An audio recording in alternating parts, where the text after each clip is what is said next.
It was through a telematic hearing that the second appeal was reviewed in this case, with Luciano Gutierrez's defense attempting to reduce a preventive detention ordered last week by the Talcahuano Guarantee Court to total house arrest. The defense attorney Javier Ahumsora Ahumada unsuccessfully argued that his client was the author of the blows that caused the death of Cristóbal Miranda and also distanced himself from the responsibility of the other detainee, Agustin Saavedra.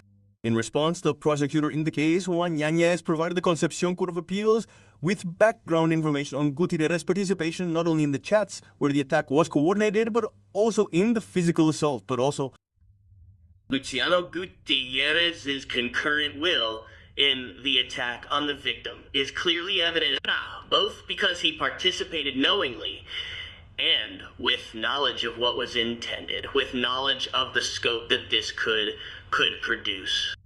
No one can deny that repeated blows to the head of a person who is lying on the ground are not capable of causing death.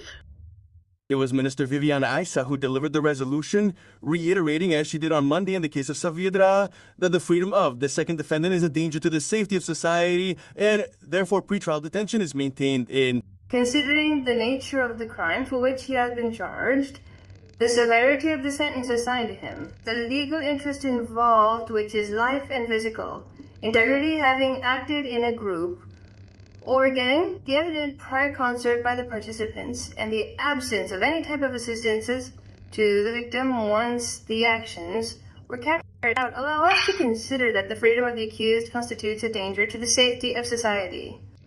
More than the resolution, in any case, what drew attention was what was pointed out by lawyer Renbero Valdez, who filed a complaint on behalf of the victim's parents. When reading a statement from Luciano Gutierrez himself, he revealed the names of 3 other young people who allegedly participated in the brutal beating, but who are not charged.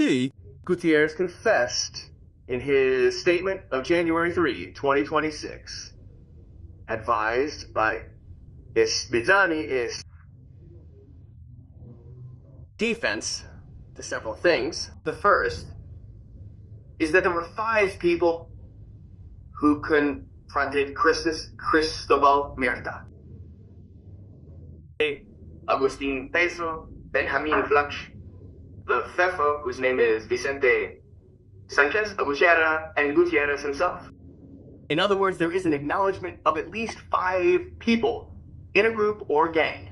After the hearing and regarding this background, another of Gutierrez's defense attorneys, lawyer Eugenio Arregada, assured that the friends his client identified in his statement were witnesses to what happened and not aggressors.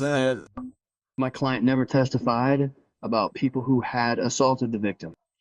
He did not do that. He simply referred to the presence of other people who were there at that time. That is not included in his statement that he gave before the prosecutor in the case almost 10 days ago.